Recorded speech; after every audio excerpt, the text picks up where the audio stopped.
In ancient Japan, there lived a samurai who trained only when he felt inspired.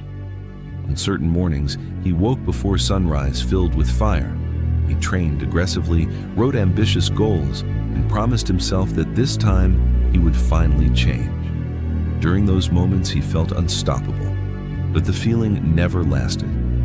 A few days later, the same warrior who once trained with intensity would disappear completely. He slept late, abandoned routines, and waited for motivation to return again. His discipline was controlled by emotion, and emotions are unstable masters. The samurai believed passion was enough. Whenever inspiration returned, he trained harder than everyone else. He pushed himself endlessly, imagining greatness waiting for him in the future. But after every emotional high came exhaustion, then boredom, then inconsistency. Years passed in this cycle. Motivation would lift him briefly, then disappear and leave him exactly where he started. Meanwhile, less talented warriors slowly surpassed him, not because they were stronger, because they continued training even on days they felt nothing. That truth quietly began haunting him.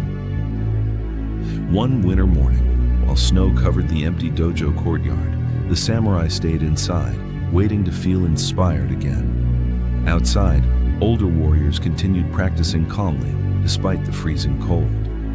The samurai watched them through the window with frustration. He kept telling himself he would train tomorrow when energy returned, when motivation came back. But deep inside, he already knew the truth. Tomorrow would become another excuse. That evening, an old warrior, sharpening his sword beside lantern light, looked at him and said, "If your discipline depends on feelings, your future will too."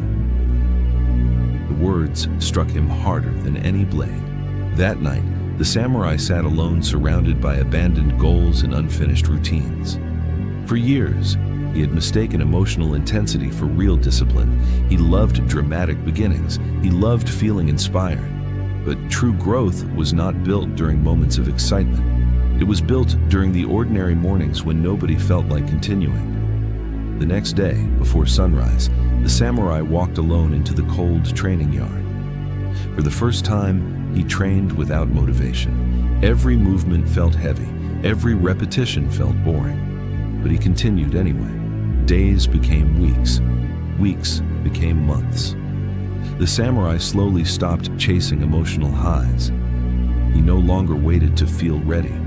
Some mornings, he trained with energy. Other mornings, he trained while exhausted, frustrated, and emotionally empty. But he trained regardless. And something strange began happening. His mind became calmer. His movements became sharper. The same boring repetitions he once avoided slowly transformed him into someone disciplined and dangerous, not through motivation, through consistency. Years later, younger students began asking him how he stayed motivated every day. The samurai smiled quietly at the question. Then he showed them his scarred hands and said, "I do not trust motivation anymore." The students looked confused, so he continued. Motivation comes and goes like the weather. Discipline remains. At that moment, the young warriors finally understood why the samurai had become so powerful. He stopped depending on feelings. As the years passed, the samurai became respected, not because he was the most talented warrior, but because he became reliable. Reliable in training, reliable in hardship, reliable even during pain, boredom, and exhaustion. And while other men waited for inspiration to change their lives, the samurai continued walking forward one disciplined day at a time. Because he had learned the lesson that separates dreamers from masters. Discipline begins exactly where motivation ends.